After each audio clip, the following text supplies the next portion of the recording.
Hello, magluluto naman tayo ngayon ng kalderitang baka na ang lasa ay kalderitang kambing. So ito na nga, ito na yung ating kalderitang baka. Ito lang yung ginawa ko.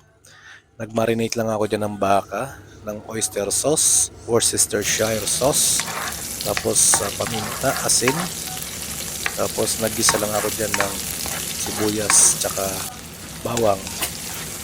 Ayan siya.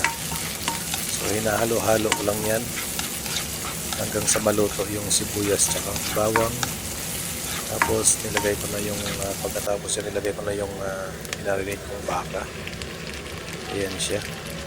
Nilagyan ko na rin pala yan ng leather spray. Diretso ko ng marinate sa yung leather spray para manuot yung lasa. Ayan siya. Ginisa-gisa ko lang ng konti muna. Tapos hininaan ko lang yung apoy dyan. Siguro mga nasa medium heat lang. Ayan. Tapos nilagyan ko yan ng tubig. Pakuluan ko muna hanggang sa lumambot. Ito na nga, nung lumambot na yung karne, nilagay ko na yung patatas saka yung carrots. Ayan na. Tapos nilagyan ko siya ng cheese, sliced cheese, kung anong klaseng cheese yan. Nagdagdag rin pala ako dyan ng 2 pirasong beef cubes para lalong sumarap. Nilagyan ko rin yan ng pamintang buo, tapos pamintang durog. Masarap niyan, grabe. Tingnan nyo yung sarsa niya. Medyo sticky ng konti. Malapot palalo yan nung natunaw na yung cheese. Tingnan nyo yung kulo niya, hindi siya ganun kalakas kasi dahan-dahan lang yung apoy niyan para yung karne natin hindi mabigla sa ang init niya, hindi mabigla yung karne para hindi makunat o matigas.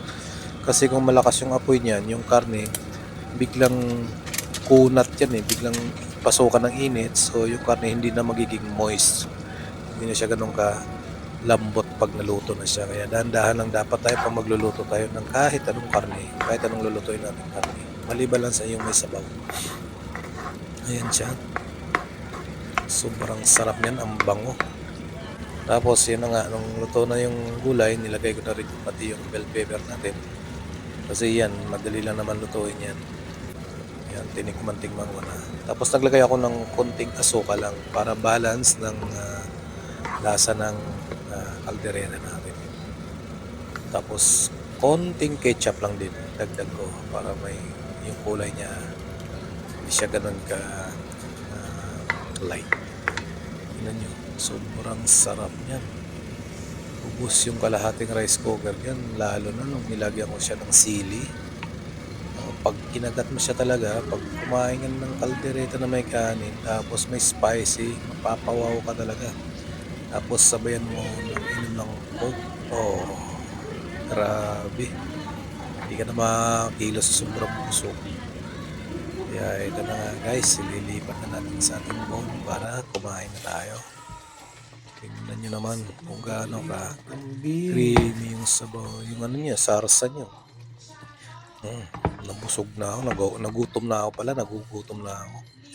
Tingnan nyo, sarsa pa lang yan Sobrang sarap yan mga lodi. Ayan grabe, pati yung sili Ano pang inaantay nyo? Sugod na kayo rito, tara na't kumain na tayo para sabay-sabay na tayong mabusog at matikman tong aking bagong dish. Thank you!